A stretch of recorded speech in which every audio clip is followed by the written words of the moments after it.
Good morning, YouTube. My name is Paul Haney, and this is the Woods Walker School of Self-Reliance channel. This morning I want to take you ramp digging with me. Now, for those of you who don't know what a ramp is, it is it's actually called a wild leek. It has a long history here in the Appalachian Mountains and all up and down the East Coast, really all the way, I think all the way down to Alabama and all the way up into Canada. Ramps grow. Now, like I say, it has a big history here in Western North Carolina. A long time ago, whenever the mountain people were living a complete self-sufficient lifestyle and they really lived close to the land, during the wintertime when all they had to eat were salt preserved meats and whatever canned vegetables or anything, all they had preserved and put up, they ate that the entire winter long. And then ramps were some of the very first vegetables and fresh vegetables that they had that come up in the spring.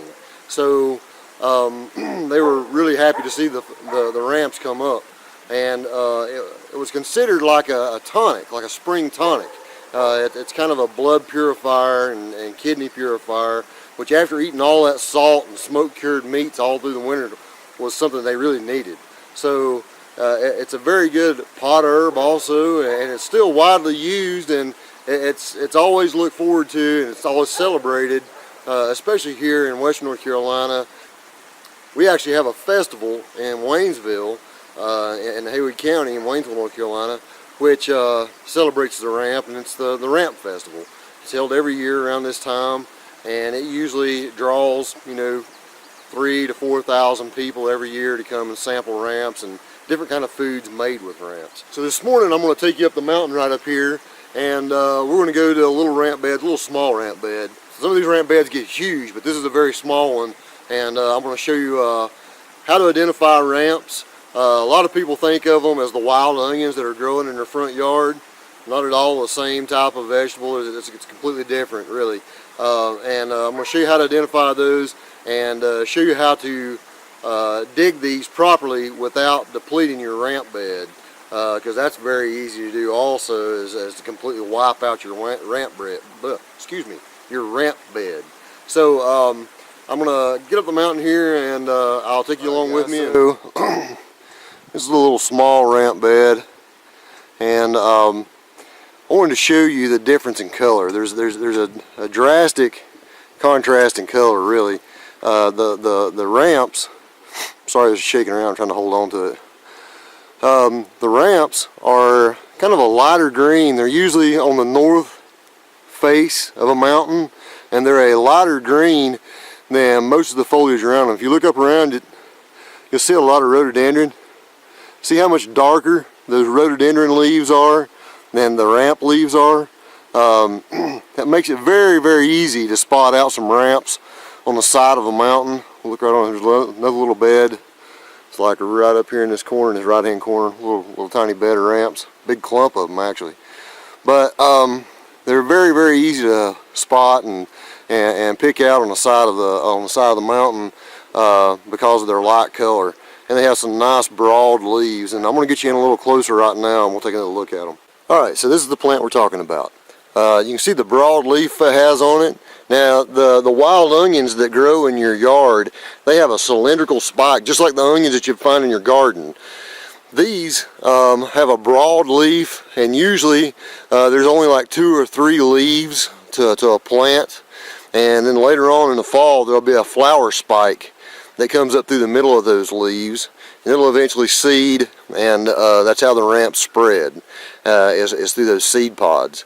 And I'm going to shoot another video this fall, go back to this, revisit this, and show you how to collect those seeds and how to plant them to get your ramp bed to spread a lot more, because they're subject to predation just like everything else. Anywhere where you have turkeys or grouse, they love ramp seeds. So if you just leave them there for them to do their thing naturally, then they're gonna get eat up. But I'm gonna show you this bed since we're up close to it here. You can see it extends up a little ways and goes up this way, and right up there is that clump I was telling you about. I'm going to try to get up here in front of the camera and show you how I collect ramps which may be different than the way everybody else collects ramps. So let me make my way around here. Right on the side of a mountain. I'm going to try not to trip and fall, bust my camera.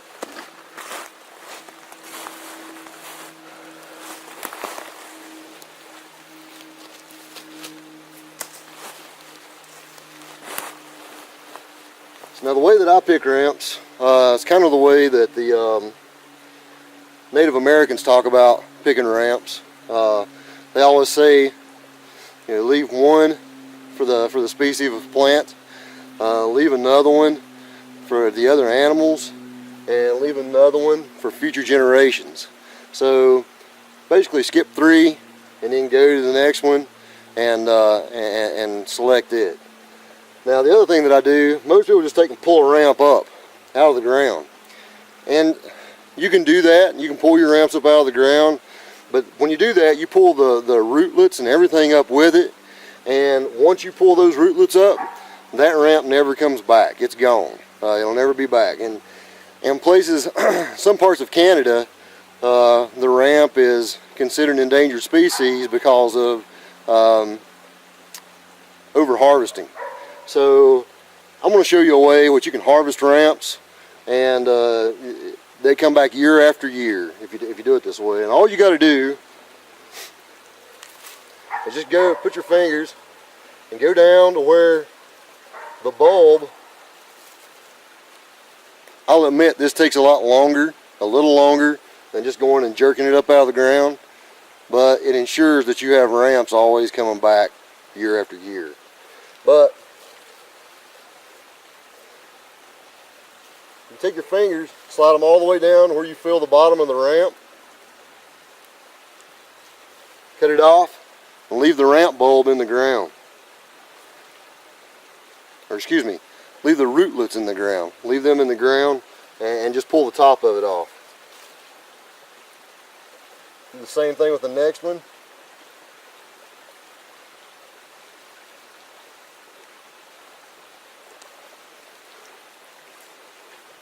Pull it off.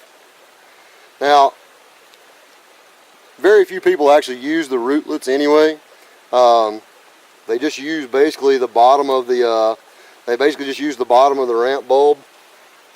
And one thing about the ramp is it's very aromatic. As soon as you get into a bed of ramps, you'll find out, they smell like nothing else. It's a cross between maybe a really strong spring onion and a garlic.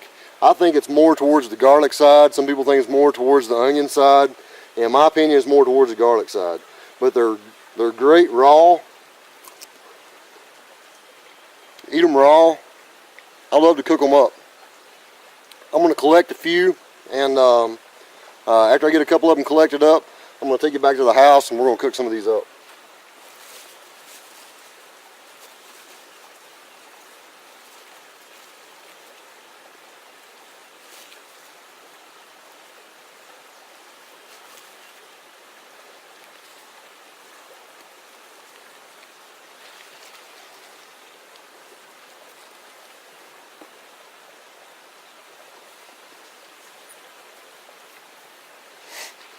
Now you'll notice I've only got 4. When I come and collect ramps, I only collect what I need. I only collect as much as I'm going to eat. And as far as I'm concerned, they're better fresh. A lot of people like to pickle them, and they'll go out and they'll collect a lot of ramps at one time and collect big huge bags of ramps, and that's fine. But as far as I'm concerned, all I need is enough to fix me a meal or to put in whatever I'm going to cook, and then leave the rest to propagate for next year. All right, let's go back to the house, and I'll cook these up and show you how that's done.